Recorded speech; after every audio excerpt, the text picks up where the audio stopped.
Coucou, j'espère que tu vas très bien. Pour ma part, je suis super excitée et vraiment tellement ravie de te présenter aujourd'hui ce tout nouvel épisode. Oui, j'ai eu la chance d'interviewer Charlotte, la créatrice du compte Instagram La Célibataire, la vraie. Elle nous parle de son livre incroyablement inspirant intitulé Célibataire, mode d'emploi. Le célibat, c'est comme la vie, parfois c'est cool, parfois c'est très chiant. Une vraie mine d'or pour les célibataires, mais pas que, car elle aussi parle d'être bien avec soi-même, et cela est donc valable finalement que tu sois célibataire ou pas. Dans cet épisode, ça balance un petit peu, mais à vrai dire, il y en a tellement marre de certains préjugés, d'injonctions portées par la société, par nos proches ou de stéréotypes qui indiquent que le couple est la norme. Comme elle le dit si bien, le célibat, et même je rajouterai que le couple, ne définit pas qui nous sommes. Nous sommes tant d'autres choses. Ensuite, forcément, dans l'épisode, on parle de voyage. Mais aussi pour la première fois sur le podcast, on parle de sexualité, de masturbation et de sextoy. Et tout ça, forcément, dans la bonne humeur. Alors si tu veux savoir quel est son sextoy préféré, eh bien, il va te falloir écouter l'épisode jusqu'au bout. Place à l'épisode et surtout place à Charlotte. Bonne écoute.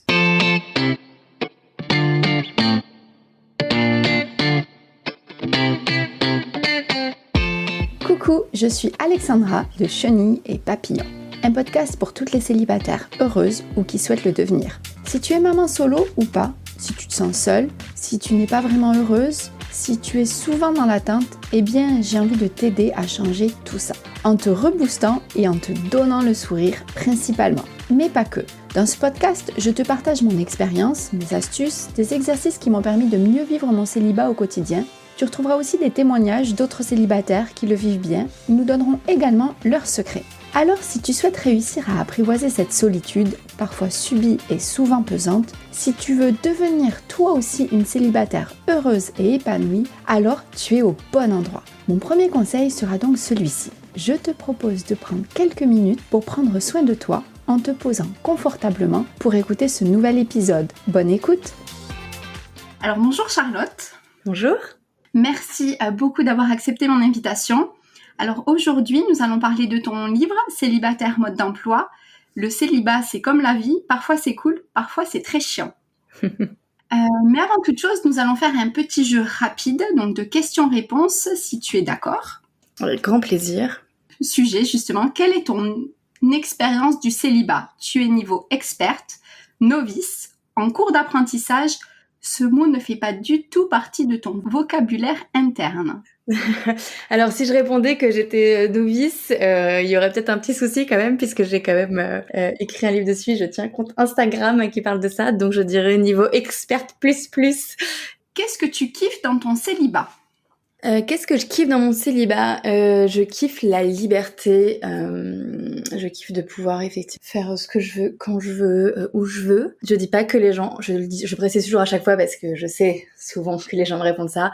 Les gens en couple ne sont pas libres, hein. Mais quand on n'a pas, moi aujourd'hui j'ai pas d'enfant et je suis pas en couple, ce qui me permet effectivement de pouvoir prendre des décisions en ne tenant compte uniquement de moi et de moi seule. Donc c'est la liberté, et la liberté aussi de pouvoir flirter et faire du sexe avec qui je veux.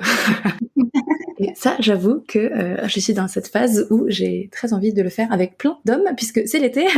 Et puis, donc voilà, donc je suis ravie de pouvoir le faire sans, pareil, d'avoir cette liberté-là, de pouvoir rencontrer, flirter, de le faire avec qui je veux. Sans rencontrer. Exactement. Qu'est-ce que tu détestes dans ton célibat ?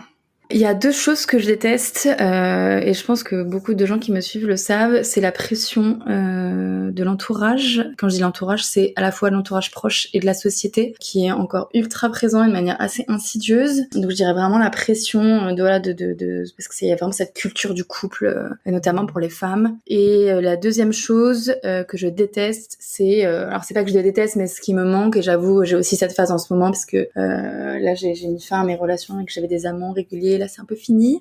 C'est les câlins et la tendresse. Ça, j'avoue, ça me manque. Voilà. C'est ce que je dis. C'est par période, et ça, c'est cette période où je l'ai pas, et du coup, ça me manque, et du coup, j'aime pas être dans cette période. Voilà.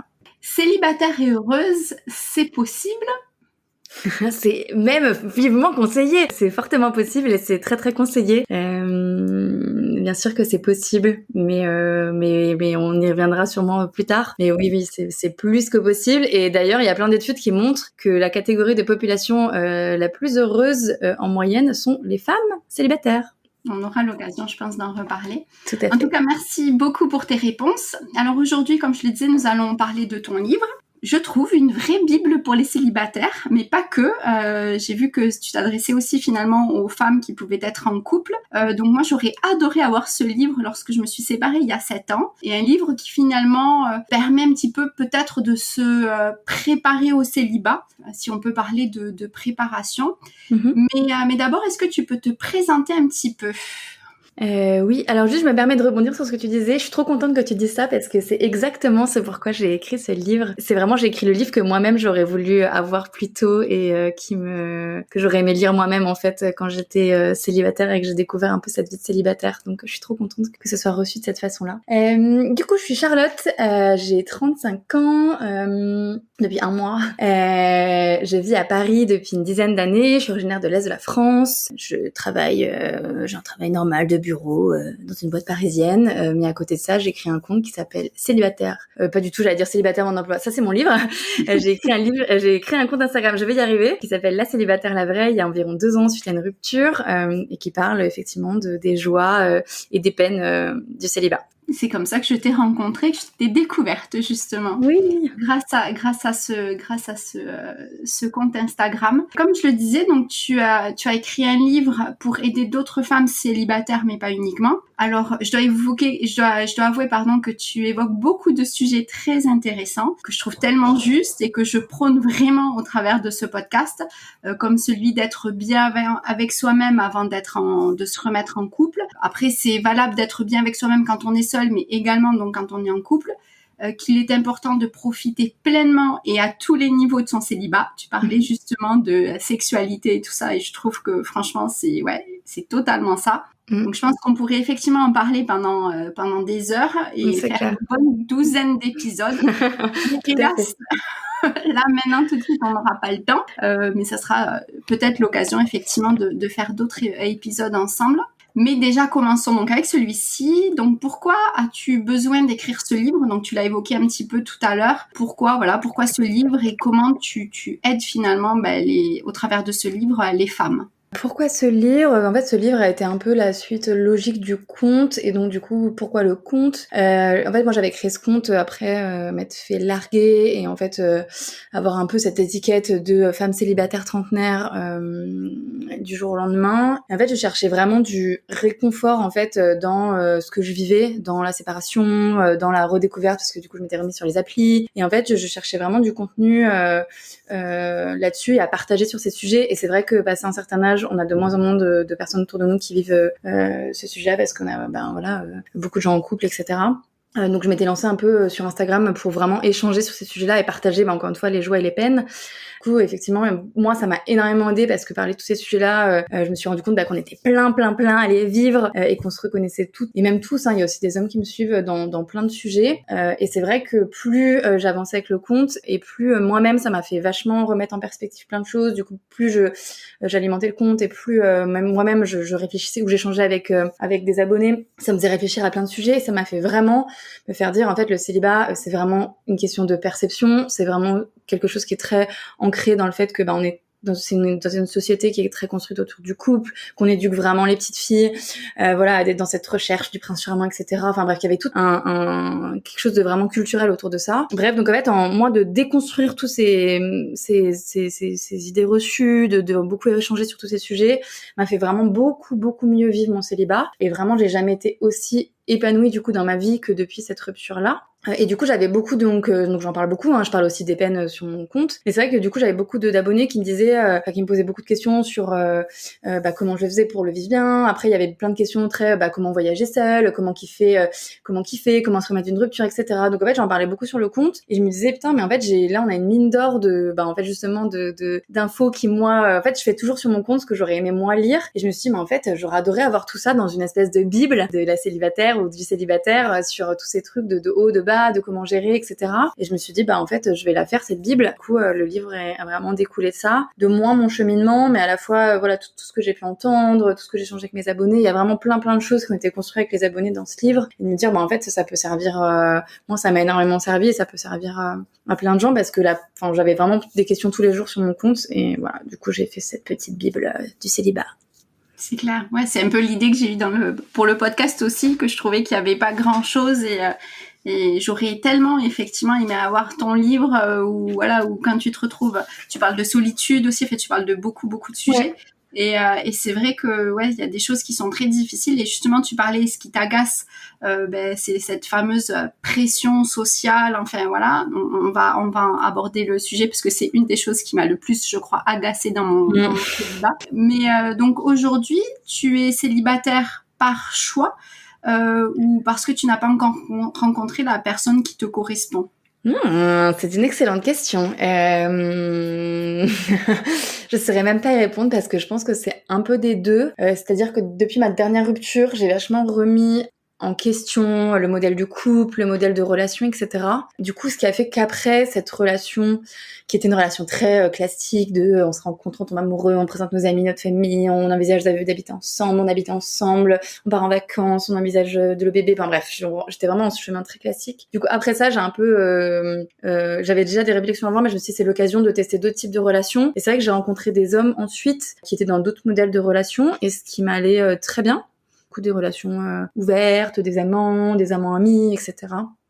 Et du coup, ça m'a plutôt convenu. Et c'est vrai que maintenant, je pourrais pas dire si c'est par choix ou je sais pas trop comment répondre à cette question parce que c'est un peu des deux, c'est-à-dire que j'ai pas envie de me mettre en couple pour me mettre en couple, vraiment. Et ça, je le répète tout le temps et c'est plus dur à faire. Encore une fois, c'est lié à la pression, à la solitude, etc. Mais je veux vraiment pas être en couple pour être en couple. Du coup, j'ai plus, et je suis pas du tout fermée aux rencontres. Je suis pas fermée à me remettre en couple un jour dans un modèle traditionnel. C'est plus qu'aujourd'hui, j'adapte plutôt mes relations aux hommes que je rencontre et plus l'inverse. C'est-à-dire qu'avant, j'avais un modèle de relation très, qui devait rentrer dans plein de cases qu'on m'avait un peu mis dans le crâne, et maintenant je me dis en fait c'est en fonction de mes deux étapes de vie, d'où j'en suis. Par exemple en ce moment je travaille beaucoup, j'ai moins de temps pour faire des rencontres, là il va y avoir l'été, je sais que je vais en faire beaucoup plus, et puis en fait on verra, ça va vraiment dépendre des rencontres. Donc c'est un peu des deux quoi, je dirais que c'est vraiment aujourd'hui ma vie sentimentale est vraiment liée à la vie tout court en fait, de rencontres au moment de vie quoi. Voilà, je sais pas si c'était une bonne réponse.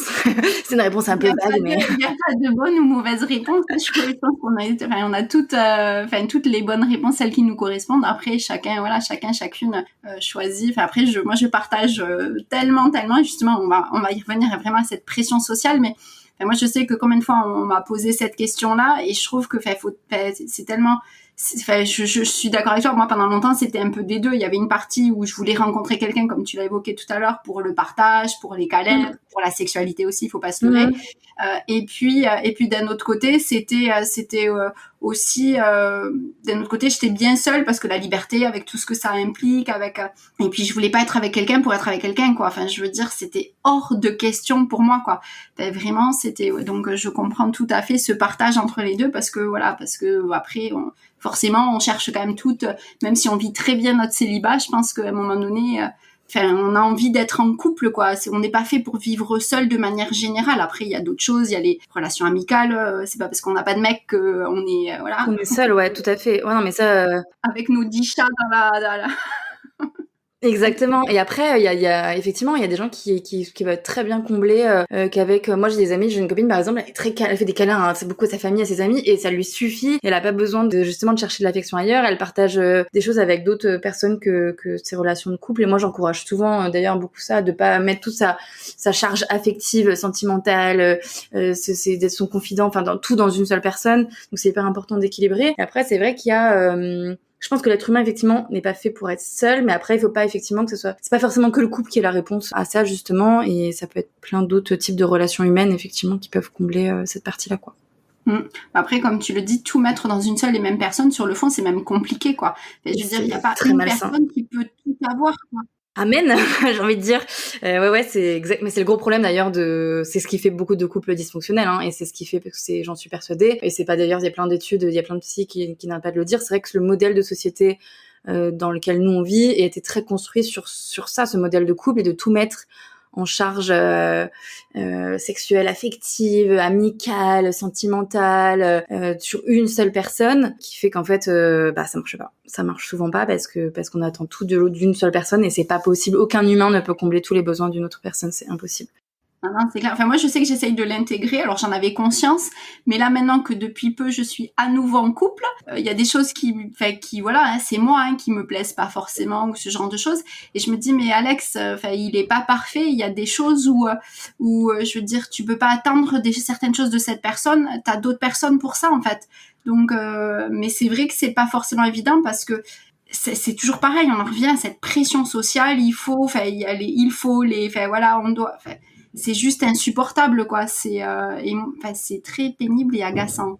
Ouais, et puis même c'est marrant parce qu'on parlait de la pression sociale. C'est marrant, pas marrant en vrai, de la pression sociale des célibataires, mais il y a aussi une pression sociale aussi envers les couples et parce que pareil, même les couples doivent rentrer dans des certain nombre de cases et dès qu'ils sortent un peu des cases, soit s'ils veulent pas d'enfants, ou ils vivent séparément, ou ils font chambre à part, ou ils voient d'autres gens à côté, ou ils ont en fait ils sont hyper jugés parce qu'en fait on est tous persuadés qu'il y a qu'un seul modèle, alors qu'il y en a des millions, des modèles de relations et des modèles de couple. Et en fait, c'est pareil, il y a une vraie pression. Quand ils sont en couple, c'est quoi il y a toujours cette pression à l'étape d'après, alors que des fois, il y a juste pas d'étape d'après, quoi. Et donc c'est chiant, c'est très chiant. Ouais. Après, j'ai envie de te dire, heureusement, il y a des choses quand même qui changent et qui bougent, mais je vois, c'est quand même compliqué. Alors toi, en plus, tu es trentenaire sans enfant, tu as dit. Tout à fait. Donc, j'imagine que tu as une pression supplémentaire encore par rapport à l'horloge biologique, mais on va y venir. Justement, par rapport à donc dans ton livre, tu parles justement de gérer les aspects moins cool qui sont liés justement à cette pression sociale, pression de l'entourage, pression de la société. Mm-hmm. Alors comme je le disais, même si les choses elles évoluent, c'est vrai que j'ai encore vraiment cette forte impression que la norme c'est le couple. Et puis quand on dit couple, c'est ce que tu disais, c'est le monospace. Alors pour être un peu plus moderne, on va parler du SUV. C'est exactement enfants, ça. Ouais. D'avoir un chien, un chat, le poisson rouge. J'ai l'impression que c'est vraiment ça, quoi. Ouais. Et dès que tu sors de cette case, on te pointe du doigt, quoi. Il y a un truc qui va pas. Il y a exactement ça, et ce que tu dis exactement ça, c'est il y a un truc qui va pas, et il y a vraiment mais pourquoi vous habitez pas ensemble, mais pourquoi non, mais s'il drague ailleurs, c'est que non, t'es pas assez bien sur ça, si il te présente pas ses potes, c'est que si, enfin il y a toujours un truc qui va pas. Et moi la première, j'étais à dire ça, à juger plein de couples, parce que j'étais pareil, on m'avait vraiment mis dans le crâne que il y avait un seul modèle possible. Du coup je jugeais moi-même d'autres couples, et en fait c'est l'enfer, quoi, parce que il y a plein de gens qui prennent des décisions. J'avais vu un sondage qui était sorti l'année dernière, je l'ai mis dans le livre d'ailleurs, je crois que c'est plus de 60% des gens qui ont pris des décisions dans leur relation sentimentale juste pour rentrer dans le moule, en fait, et par peur de la pression sociale et de l'entourage. Et c'est horrible, de devoir prendre des décisions. Enfin, c'est énorme comme chiffre que plus de la moitié des gens ont déjà pris une décision qui n'était pas leur envie ou leur besoin, qui était juste pour justement, en fait, sortir de cette pression de l'entourage. Et effectivement, ça a évolué, mais il y a encore énormément de chemin à faire. Oui, et je pense encore plus, effectivement, tu l'as dit tout à l'heure, quand on est une femme. Alors moi j'ai la chance d'avoir un enfant, donc effectivement je te disais moins de pression pour ma part. Je sais que quand on n'en a pas c'est un peu plus compliqué, mais je sais que lorsque j'étais seule, j'avais le droit à chaque fois à des remarques du genre tu es trop difficile, tu as trop de caractère, tu devrais essayer les femmes puisque tu trouves pas d'hommes. Bon, j'en passe, c'est des meilleurs. Et à ce moment-là, tu as vraiment envie de leur dire, mais allez vous faire foutre, quoi. Enfin, je pèse même pas mes mots parce que c'est vraiment le fond de ma pensée.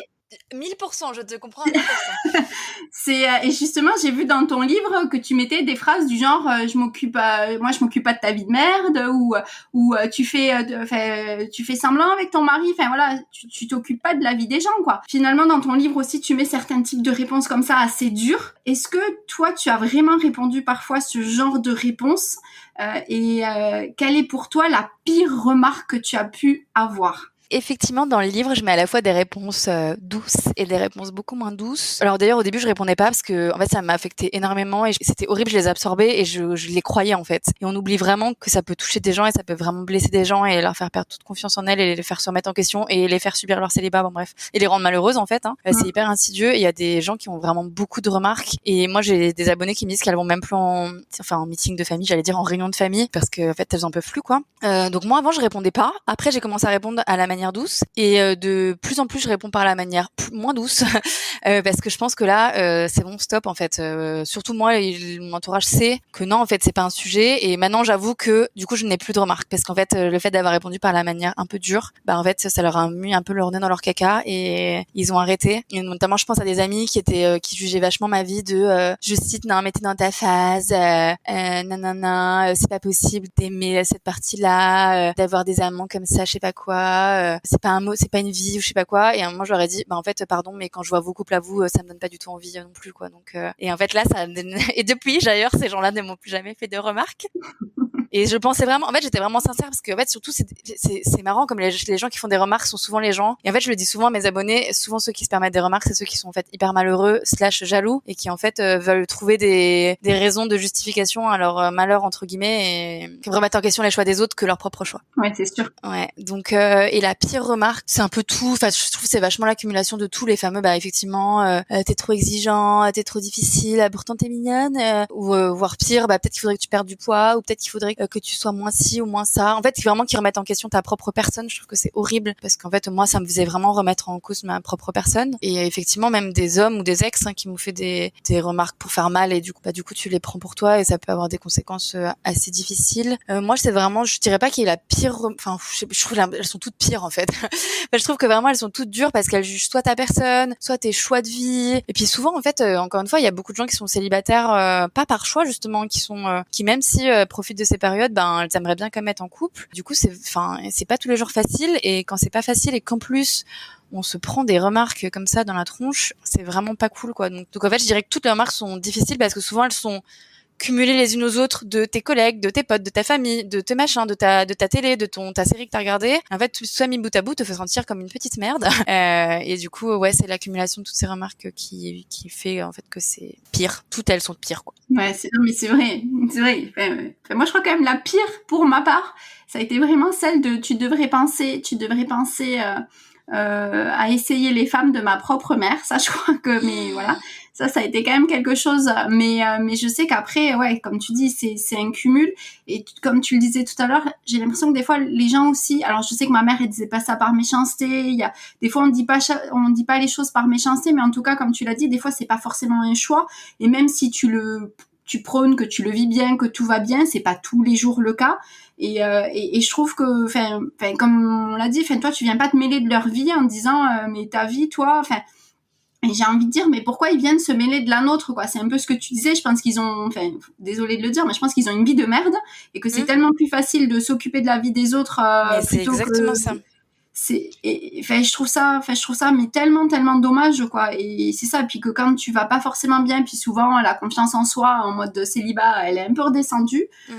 Enfin, c'est compliqué, des fois c'est vraiment compliqué à gérer, quoi. Ouais, et puis on a beau avoir confiance, tu vois, quand t'entends tous les jours que t'es pas ci, que t'es pas ça, et en fait, tu vois que il y a vraiment ce jugement de valeur de la vie d'une femme qui est lié à si un homme l'a choisie ou si elle est dans ce modèle un peu classique. Bah moi, je prends l'exemple, c'est le fait que tu m'as dit de cette remarque avec ta mère. Moi, j'avais le cas avec ma grand-mère, et c'est vrai que celle-là m'avait marqué. Ma grand-mère, une fois, j'étais allée la voir, lui rendre visite, et elle avait des amis à elle. En fait, je suis des amis à elle que je connaissais pas forcément ou qui m'avaient vue toute petite. Donc, je suis arrivée dans la pièce, elle a dit, bah, je vous présente mon aîné, donc je suis l'aînée de tous mes cousins. Et elle dit, bah, je vous présente l'aînée de mes petits enfants, celle qui est toujours pas mariée et qui a toujours pas d'enfant. Et en fait, son premier, elle m'a présenté déjà par tout ce que je n'étais pas, et comme si c'était la seule chose qui importait et qui définissait ma valeur, alors qu'elle aurait pu dire c'est mon aîné qui a fait des études, c'est mon aîné qui est parti à Paris, c'est mon aîné qui s'est construit toute seule, c'est mon aîné qui a voyagé, c'est mon aîné qui a acheté un appartement toute seule. Enfin, il y a 1000 choses qu'elle aurait pu dire de positif sur moi, sauf que la première chose qu'elle a dit, c'était après, comme tu le dis, les gens des fois c'est pas de la malveillance. Ma grand-mère, elle a 80 ans, elle a grandi dans cette génération où on leur a appris qu'il pour être une femme accomplie, il fallait être une mère, il fallait être une femme au foyer, etc. Donc je sais que c'était pas du tout malveillant, sauf que moi à cette époque-là, vraiment, j'étais hyper malheureuse et je voulais vraiment tout, justement, je voulais me marier, je voulais avoir des enfants, etc. Vraiment, elle m'aurait foutu une énorme gifle. C'était la même chose, quoi. Et Et c'est vrai que c'est dur parce qu'on a vraiment tendance à valoriser. En fait, on a beau avoir confiance en soi, on nous répète toute la journée qu'on n'est pas une femme accomplie parce qu'on n'a pas encore une fois soit des enfants, soit un mari, soit on n'est pas en couple, on n'a pas la petite maison et le SUV. Bah en fait, on finit par le croire quoi. Et on a beau avoir plein de confiance, bah en fait quand on entend ça. La confiance elle descend quoi, donc il serait temps effectivement, et il est temps que ça s'arrête. Et donc je suis ravie qu'il y ait des podcasts comme le tien et qu'il y ait plein de maintenant aujourd'hui de gens qui prennent la parole là-dessus parce qu'il est temps que c'est bon quoi. Enfin, ça devrait pas être un sujet. C'est clair. Après, moi, je sais que par rapport aux remarques aussi, je sais qu'une fois, moi, il y a une chose qui m'a dérangée, c'est que j'étais la seule célibataire. Et il y a le serveur qui me faisait un peu du gringue, enfin voilà. Et par 2 fois, donc cette fois-ci, ça a été, le gars me faisait donc du gringue. Et une des copines me dit, commence à lui dire, ah ben vous avez choisi la bonne, hein, c'est celle qui est célibataire. Hein. Je dis, ah non mais voilà, enfin, je t'ai rien demandé quoi, donc ta gueule, j'ai envie de te dire. Et je sais que la fois d'avant, ça avait été pareil, il y avait des mecs à côté, c'était tu veux qu'on aille leur parler, non mais c'est bon, je suis assez grande. Et je sais que la deuxième fois ça a été la goutte d'eau qui a fait déborder le vase, et là je leur ai dit, mais à un moment donné, je vous ai rien demandé, c'est pas parce que je suis toute seule, je suis pas malheureuse, donc laissez-moi tranquille quoi. Et je sais que comme tu le disais tout à l'heure, je l'ai dit d'un ton un peu plus fort que d'habitude, parce qu'effectivement, à chaque fois, tu le dis de façon cool, de façon posée et tout. Et je sais que le fait de l'avoir dit un peu plus de façon virulente, les gens ont fini par me laisser un peu tranquille. Mais je trouve ça tellement dommage d'en arriver là, en fait. Ouais, et ce que tu dis, je suis d'accord, mais parce qu'en fait, j'ai l'impression, moi, mon constat aussi, c'est un peu que la vie des célibataires, la vie sexuelle et sentimentale, elle appartient un peu à tout le monde. Enfin, elle a pas besoin d'être intime. C'est-à-dire, à partir du moment où t'es célib, en fait, on te pose des questions. Enfin, des fois, moi, t'es avec des groupes de potes, et en fait, on te dit, alors, dernier mec que t'as ken, alors, t'en es où, ça baise dans tous les sens, ou alors, et en fait, devant plein de gens, et t'es là, mais en fait, ça ne vous regarde pas. Est-ce que moi, aux gens en couple, enfin, personne se permet personne n'a jamais dit à un couple, alors, vous avez baisé la semaine dernière, alors, vous en êtes où? Et en fait, j'ai l'impression que la vie des célibataires, elle appartient un peu à tout le monde. C'est un peu le côté, t'as pas besoin d'avoir d'intimité, t'as pas le droit d'avoir t'es obligé de, en fait, tout le monde, ça appartient à tout le monde. Effectivement, on te présente des gars, si t'as pas envie de rencontrer quelqu'un, on s'en fout, on te présente des gars. Effectivement, tout le monde croit que t'es tout le temps en recherche, donc au moindre truc. Moi, j'ai des copines qui sont en couple depuis longtemps, et du coup t'as l'impression qu'elles vivent un peu leur vie par procuration, tu sais, avec toi, et du coup limite il y en a une fois je lui ai dit, mais si toi t'as envie d'aller le draguer, vas-y. Enfin, et arrête de vouloir attendre que moi je le fasse pour vivre ta vie à travers moi quoi. Et il y a vraiment un peu ce côté, la vie des célibes, la vie sentimentale ou sexuelle, tout le monde a le droit d'être au courant, on t'en parle devant tout le monde, alors que les couples, personne leur dit, alors, ça va, vous, en ce moment, vous baisez? Alors, vous en êtes où? Des malheureux, pas malheureux? Enfin, je sais pas, personne dit ça. Non, mais c'est vrai. Non, mais c'est vrai. Alors moi, je l'ai pas forcément ressenti comme ça, parce que moi, après, je suis quelqu'un qui parle beaucoup, et très ouvertement et très facilement. Mais je sais que du coup, le fait d'être, parce qu'en tout cas, je sais que moi, quand je me suis séparée, avant d'être séparée, quand j'étais en couple, je suis restée 18 ans en couple, j'étais très coincée, mais vraiment coincée. Et en fait, le fait de m'être séparée, je sais pas, je me suis ouverte au monde, sans mauvais jeu de mots. Et c'est vrai que je me suis ouverte aussi à la parole. J'ai beaucoup libéré la parole pour plein de choses, notamment, tu vois, moi j'ai subi des attouchements quand j'étais petite, donc quand je me suis séparée, j'ai aussi libéré la parole par rapport à ça. Et du coup, je me suis vraiment, entre autres, faut pas se leurrer, libérée sexuellement. Et du coup, les gens se permettaient, mais parce que je disais certaines choses, mais comme tu dis, ils se permettaient de dire certaines choses. Et il y a eu des fois où j'ai dit non mais attendez, à un moment donné, moi je le dis, c'est moi, ça me... Exactement, mais toi, d'où tu dépasses la limite quoi. Il y a des choses où c'est... Il y a une différence effectivement entre ce que toi tu dis par choix de dire des choses et ce que les gens pensent que... Parce qu'effectivement, ils se permettent des choses qu'ils se permettraient pas si t'étais pas célibataire quoi. Donc mais non, c'est clair, enfin, donc c'est pas toujours évident, et c'est vrai que je trouve que c'est encore dommage que ce soit encore trop présent, et qu'on ait encore trop ce genre de choses à devoir dire, et puis en disant c'est ça, puis toujours tout simplement aussi, c'est pas parce que je suis célibataire que je suis malheureuse quoi. Laissez-moi, comme tu disais tout à l'heure, mais arrêtez de vouloir me présenter. Alors moi ça va, on me l'a pas trop fait quand même, mais t'as quand même, si tu veux, je te présente un tel, lui il est célib, non mais laissez-moi tranquille, quoi, laissez-moi dans mon coin, et voilà, quoi. Ouais, et puis c'est des fois, moi j'ai des périodes où ouais, j'ai envie de rencontrer des gens et d'autres moins. En fait, c'est toujours, en plus, t'es toujours ramené un peu à ton statut de célibataire, quoi. Et en fait, je suis une autre chose que juste une femme célibataire. Je suis Charlotte, je suis plein de choses. Je suis une femme avec plein de subtilité ou pas. Non, mais tu vois, il y a plein d'aspects. Et en fait, t'as l'impression qu'il y a des potes, vraiment, ils t'associent comme la pote célibataire. Je suis vraiment un peu la célibataire de service. Et tu vois, là, on partait en week-end avec et tu vois, elle me disait, ah bah dommage, l'endroit où on va, il y a pas trop de BG. Je suis là, mais je pars pas pour aller draguer des mecs, en fait. Il y a un peu ce côté, on te ramène toujours à ton côté, ouais, célibataire. Ah bah là, on va, il y aura pas trop de teuf. Mais ouais, mais si je vais là-bas, c'est justement parce que j'ai pas envie. Enfin, je suis pas que ça, quoi. Et là aussi, la dernière fois, bah pareil, je parlais avec j'étais avec des amis, tout le monde était en couple, et je parlais avec un gars, et je sais plus qui, c'est une copine. Elle me dit, je te préviens, il est pas célib, hein. J'ai le droit de parler à des hommes sans avoir envie de leur sauter dessus, en fait. Tu vois, il y a vraiment ce truc, t'es ramené, tout ce que tu fais, les gens le ramènent à ton célibat, ta volonté de rencontrer des gens ou pas. Et c'est chiant parce que je suis autre chose que ça, quoi. Donc, et même si j'ai envie de rencontrer quelqu'un, je peux parler, même si j'ai envie de rencontrer quelqu'un, je peux parler à un homme sans, sans vouloir lui sauter dessus, hein. Je suis pas... C'est clair, sans arrière-pensée. Moi, j'ai eu cette chance-là. Alors, je sais qu'on m'avait prévenu, quand tu vas te retrouver célibataire, tu risques d'avoir des copines jalouses parce qu'elles vont avoir peur que tu leur piques leur mec.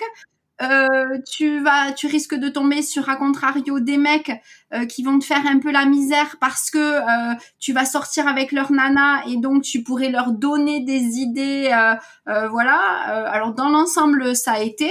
Mais je sais que c'est possible des fois. Tu peux avoir des complications comme ça, quoi. Je pourrais t'en faire un podcast entier si tu veux faire un sujet là-dessus. Si Moi, tu j'en ai eu beaucoup autour de moi, moi les deux cas. En fait, j'ai eu les trois cas. J'ai aussi les hommes qui pensent que parce que t'es célibataire, du coup, bah justement, tu vas leur sauter dessus, et parce qu'il y a les femmes qui pensent que tu vas sauter sur leur mec, et les mecs qui pensent que parce que t'es célib, tu vas leur sauter dessus, parce que eux-mêmes en fait te voient que comme une femme, tu vois, potentielle, et comme un objet, te voient pas comme une personne. Et c'est pareil, c'est un problème de fond, en fait, vraiment de vision de la femme, etc. Moi, j'ai là encore actuellement une de mes meilleures amies, son mec se méfie beaucoup de moi parce que je suis célibataire. Parce que il pense que quand je sors avec elle, c'est effectivement pour aller pécho à tout va, la débaucher, alors que mais n'importe quoi. Enfin, je veux dire, et même si on sortait et qu'on s'amusait, enfin, dans quel moment s'amuser c'est mal. Mais vraiment cette méfiance, je sais plus si il me semble que j'en avais parlé sur mon compte, cette méfiance des femmes célibataires, ou peut-être que j'ai prévu de le faire, mais il y a un peu cette méfiance côté homme comme côté femme, de un peu ce petit démon, tu sais, qui va débaucher tout le monde, qui a une vie de débauche. Et moi, ça, pour le coup, je l'ai pas mal vécu, parce que je sors beaucoup, je fais la teuf, j'ai le lien social assez facile, et en fait, homme comme femme, on me l'a vraiment souvent mis dans la tronche, celle qui va soit choper les mecs des autres, soit débaucher les copines, soit il y a un peu cette méfiance qui est pas très très cool, ouais, mais bon, c'est clair. Mais bon, dans le célibat, il y a aussi des choses cool. Et justement, donc tu parles dans ton livre de profiter de la vie de célibataire, et ainsi de pouvoir tester de nouvelles choses. Alors pour ma part, je kiffe les voyages, donc j'ai eu l'opportunité de voyager plusieurs fois toute seule.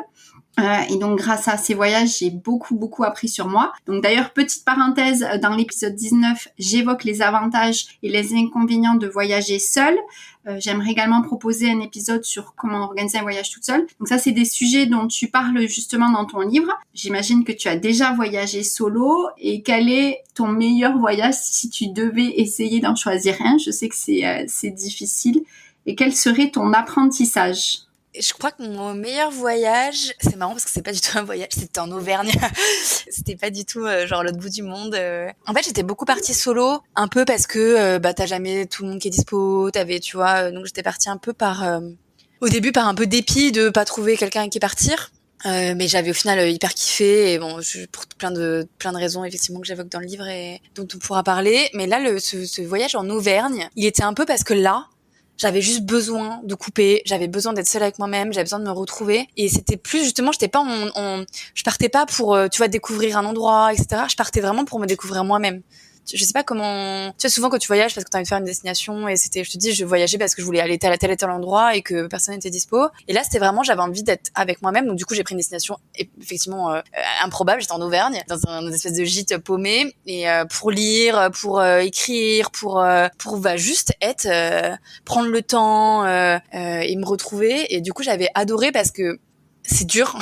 Parce que quand tu voyages, mes autres voyages, j'étais tout le temps active, je faisais plein de trucs. Et au début, te retrouver vraiment seule, c'est de pas être trop sur ton téléphone, prendre le temps et tout, c'était difficile. Et en fait, j'ai réussi un peu à appréhender le truc. Et après, et vraiment, j'ai trop kiffé et ça m'a reboosté de ouf. J'ai appris plein de choses sur moi et tout. Et des fois, voyager pour découvrir pas une destination, mais se découvrir soi-même, c'est pas mal. Si on peut faire les deux, c'est bien. Ouais, c'est clair. Après, Souvent, c'est les deux, ouais. Souvent, c'est les deux. Moi, je sais que je suis partie quasiment 3 semaines toute seule en sac à dos au Mexique. Et je crois que c'est vraiment celui-ci qui m'a fait apprendre beaucoup de choses sur moi. Et puis déjà, juste me dire, je suis capable de le faire. J'ai besoin de personne. Je peux le faire toute seule. Et je sais que moi, j'ai eu un moment donné, alors j'ai pas eu l'opportunité de le faire et je le regrette, oui, non, après, il faut pas regretter, c'est comme ça. Mais pendant un moment, je voulais partir 1 semaine au Maroc et pas pour aller au Maroc et à la plage et visiter. C'était vraiment exactement comme tu dis. J'avais besoin de prendre 1 semaine que pour moi, juste pour lire, pour ne rien faire, en fait, parce que je suis quelqu'un qui est très active aussi. Quand j'étais célibataire, je suis pas mal sortie aussi. Et là, j'avais juste envie d'être toute seule. Donc, j'avais effectivement déjà voyagé avant toute seule. Et là, j'avais envie de retrouver ça et vraiment ne rien faire. Juste profiter, lire, écrire, enfin, faire des choses pour moi. Bon, j'ai pas eu l'occasion de le faire parce que le Covid est passé par là.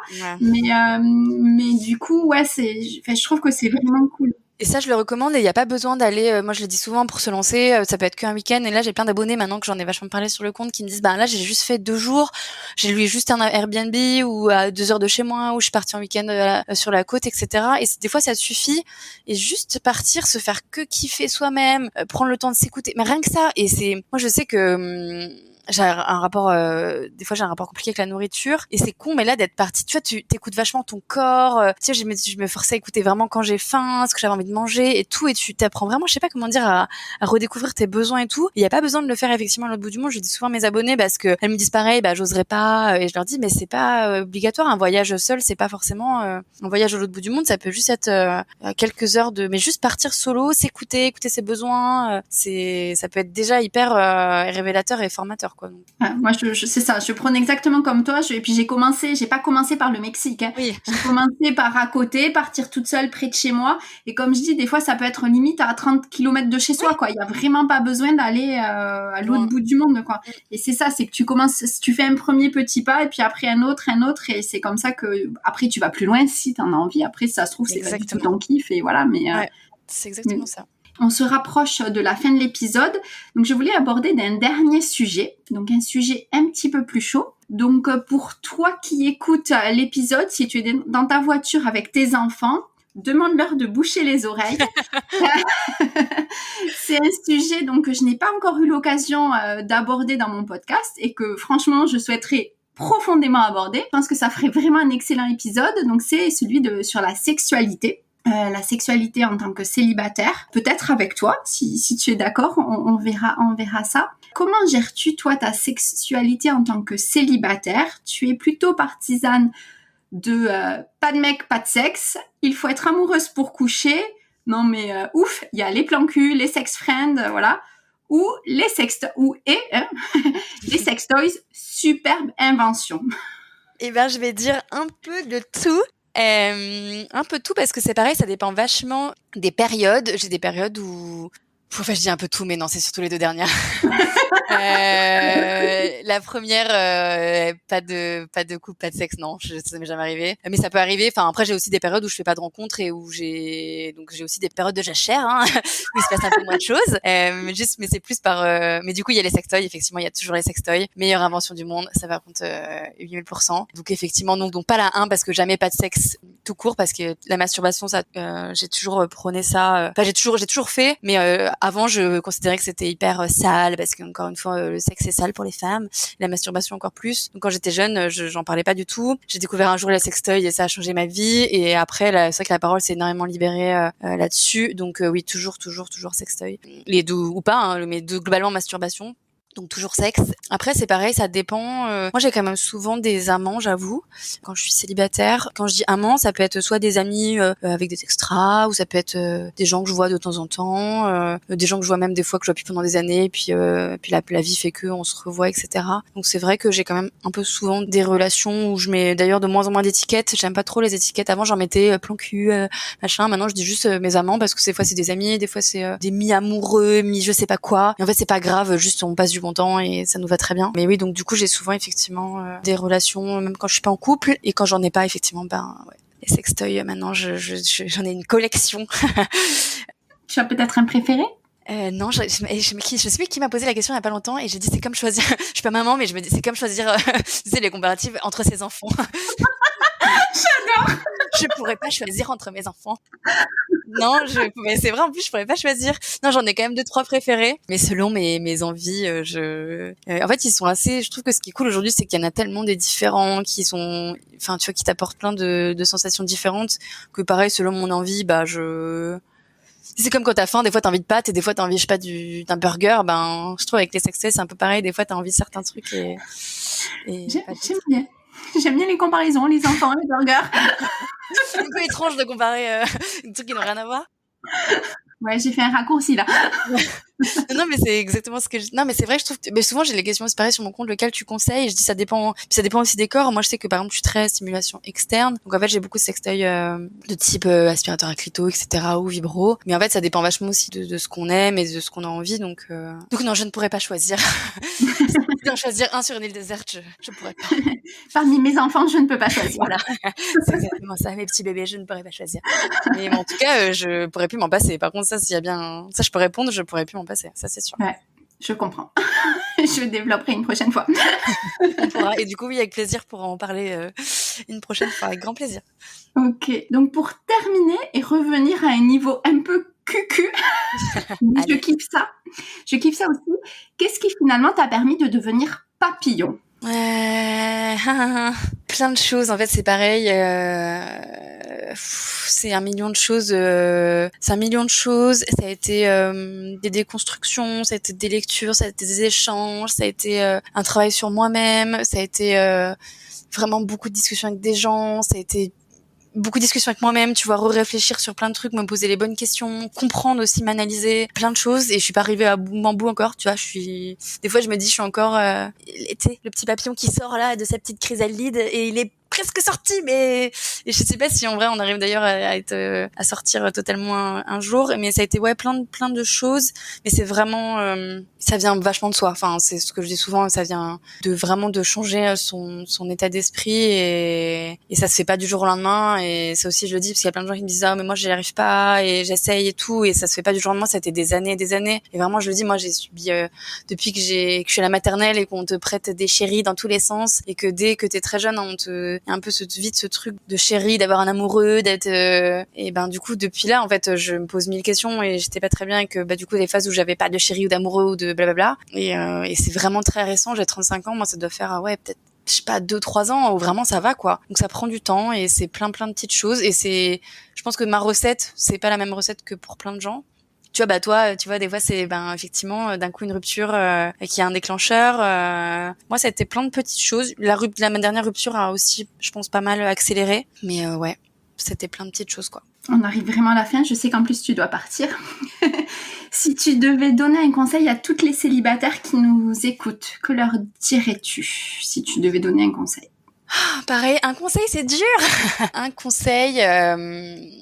Ne vous réduisez pas à votre statut sentimental. Je sais que c'est dur de se le dire, parce qu'on nous réduit à ça depuis qu'on est toute petite, parce que dès qu'on est petite on nous dit alors t'as un chéri, et vraiment en fait on nous a bourré le crâne avec ça, mais c'est pas ce qui définit notre valeur. Il faut pas se dire, je sais qu'il y a vraiment cette échelle sociale encore aujourd'hui, tout en haut le graal ultime c'est la famille, et tout en bas il y a encore les célibataires, mais c'est faux, c'est vraiment faux. C'est juste la vie qui fait que il faut vraiment pas se dire que c'est notre statut sentimental qui définit notre valeur. Voilà. Merci. Peut-être as-tu un mot, le mot de la fin? Le mot de la fin, non, je voulais te remercier parce que c'était hyper intéressant de discuter avec toi et je suis trop contente qu'il y ait des initiatives comme la tienne qui enlèvent les tabous, qui parlent de tout ça, et je suis persuadée qu'en parlant, en parlant encore une fois comme on l'a fait là, des aspects cool, des aspects moins cool, de plein de choses, ça aide plein de monde, donc voilà, le mot de la fin sera pour toi. Mais merci beaucoup en tout cas d'avoir vraiment accepté mon invitation. Merci d'avoir partagé avec nous, avec moi, un petit bout de toi justement, de ta propre expérience, de moments intimes également. Donc vraiment un grand merci. Donc je mettrai de toute façon dans la description ton lien vers ton compte Insta justement, et puis le lien vers le nom de ton livre pour rappel, etc. J'imagine qu'on retrouve ton livre dans toutes les bonnes librairies. Oui. Au prix de 15,95 €. Tout à fait. Merci beaucoup. Avec plaisir. Merci d'avoir pris le temps d'écouter jusqu'au bout l'épisode. J'espère que cela t'a plu, t'a aidé et peut-être même reboosté. Si c'est le cas, alors n'hésite pas à soutenir le podcast en t'abonnant pour ne rater aucun épisode et en mettant 5 étoiles, car cela va me rebooster à mon tour pour continuer et te proposer d'autres épisodes. Et si tu penses que cela peut aider d'autres personnes, n'hésite pas à le partager autour de toi. Tu peux me retrouver également sur les réseaux sociaux, Insta, Facebook. Si tu le souhaites, tu peux t'abonner à la newsletter également pour recevoir régulièrement des infos, des astuces pour mieux gérer ton célibat au quotidien et continuer ta quête du bonheur et devenir une célibataire heureuse et épanouie. Tous les liens et infos sont dans la description. Je te dis à très vite pour un nouvel épisode. À bientôt!